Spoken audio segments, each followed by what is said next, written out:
Okay, so let's go ahead and cut to the chase. So today was a murky day, Mr. Murky. The Dow and the S&P 500 down some, the Russies down fairly dramatically, and ARK down. And I want to talk about the big report that dropped today that actually says a lot about where the market is going to go. We've covered the last few inflation reports, and each of them have had a dramatic impact on the market. So we want to talk about this one while it's out and while it's hot off the press. And the only thing that I ask in return for all of this is that you hit that ravishing like button, and also don't forget to subscribe either. And by the way, quick reminder, our ZipTrader U Battlefield 75 $75 off coupon code will be expiring very soon this week. So if you're looking to learn how to trade, would like access to our lessons, our private chat, and of course our daily morning briefings, and you'd like lifetime access for that one-time payment, maybe right now is a good time to start looking it over and seeing what we offer.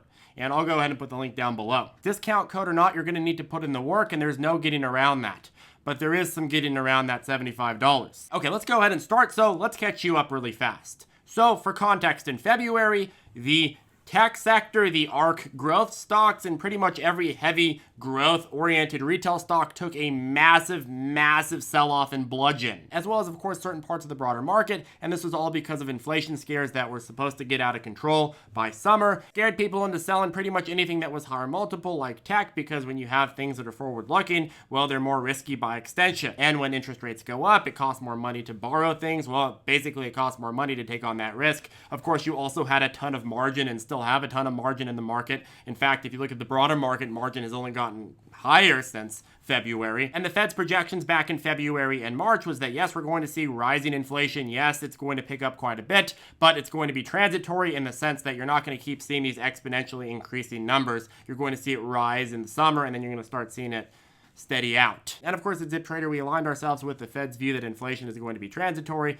although it's a little bit less conservative in terms of the estimate. I was thinking, hey, you know what, maybe inflation is going to be a little bit worse than they thought, but it is going to end up being transitory. And of course, the market did not agree with the opinion of the Fed throughout February and March, and even back in May, but slowly it started agreeing with it over the last couple of months. And now we have a new report of actual data, not just predictions and market speculation, but actual data, and that's of course the consumer price report that came out today. Actual numbers in terms of where consumer prices are heading, and we can get a trend in terms of where inflation is going to be 3, 4, 5, 6 months down the line using this data, and we can extrapolate to try to figure out, okay, well, how is growth going to trade? How is the S&P going to trade? How risky is the situation we're in right now? Because if you read the headlines, it seems like inflation is out of control. So what is it that we need to know about this? Well, let's start. All items are up 0.9%, which accounts for 5.4% year over year, comparing it to the base case of June 2020. You have food up 0.8%, food at home 0.8%, food away from home up 0.7%.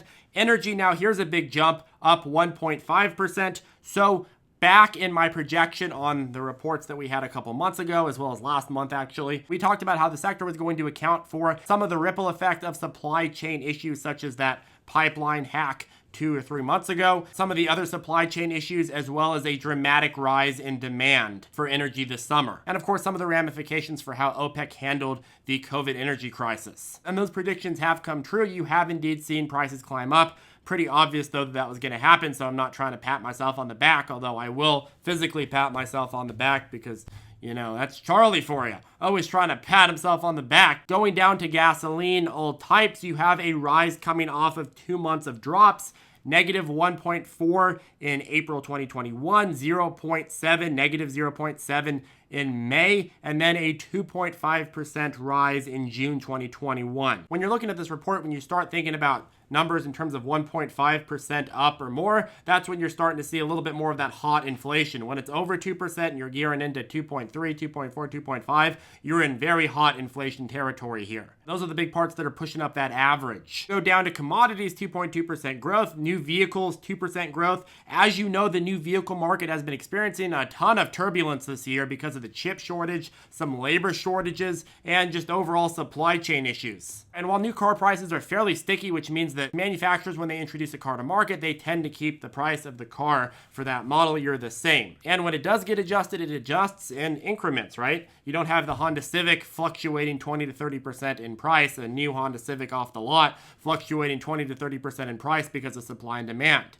But you do have that on the used car market because those are based completely in market value, where when it comes to the new car market, it's not so much that case. You just buy what's available for the manufacturer price. And when you run out of cars that are available, then you go to the used car market. And the fact that there hasn't been that many new cars available has driven a lot of people to that used car market. And you consider that there's a limited supply of used cars and not that many new cars coming in. Well, that continues to account for a massive inflation in prices. You have a whopping 10% increase in April, which we covered back then a 7.3% increase, which seemed as though it had cooled off, but now it's picking up again, which is a dramatic problem for the used car market and people who are trying to buy a used car right now. You have a payroll climbing up 0.7%, although taking a breath from its prior 1.2% rate. It's still pretty high compared to where it was in the beginning of the year, though. Medical care has seen a drop and a 2.2% drop year over year as COVID has become less of a burden on hospitals and care providers. Medical commodities account for medical supplies like PPE, both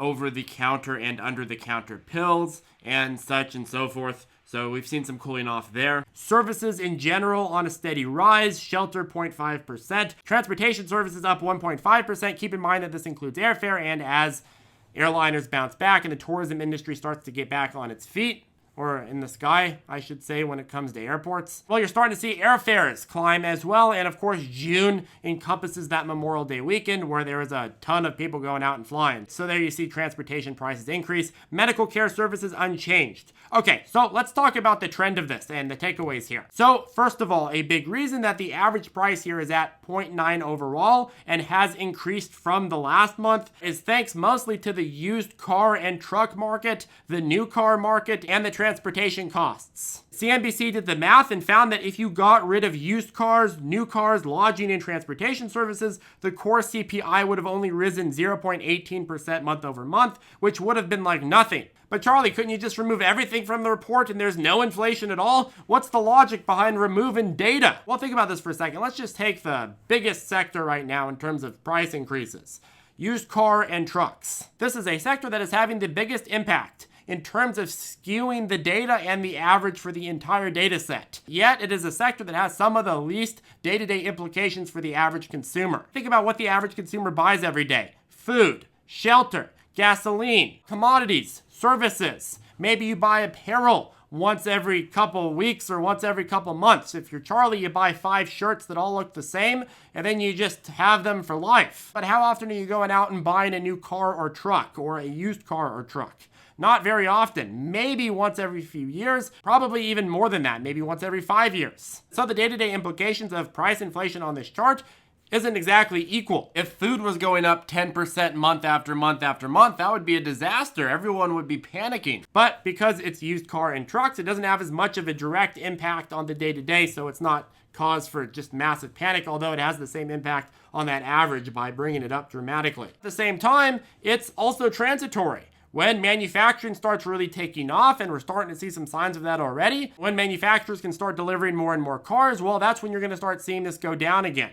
So this is definitely transitory. So I would say that this whole category is almost certainly transitory, and I'd argue not nearly as impactful to the average consumer as the other categories. The next big sector is obviously energy. I live in California, and I just paid about $5 a gallon the other day. Gas prices are through the roof, regardless of where you are. It was a lot cheaper when I was in Florida than it is now when I'm back in California. But gas prices are much higher than they were last year. Much of the increases that you see in food prices, commodities, services, everything else on this data set comes from the increase in energy prices. That follows if these are largely impacted by energy prices. Well, if you can track the trend of where energy prices are headed, then you can get an idea of where those prices are headed to, at least a large portion of those prices. It's not all just energy based, but a large portion of it is. And certainly the exponentially moving factor of it. So let's go ahead and look at some predictions for energy prices based on the data that we have right now. So the West Texas Intermediate Crude Oil Price chart is showing a prediction that crude oil prices are going to be experiencing increases into the summer of 2021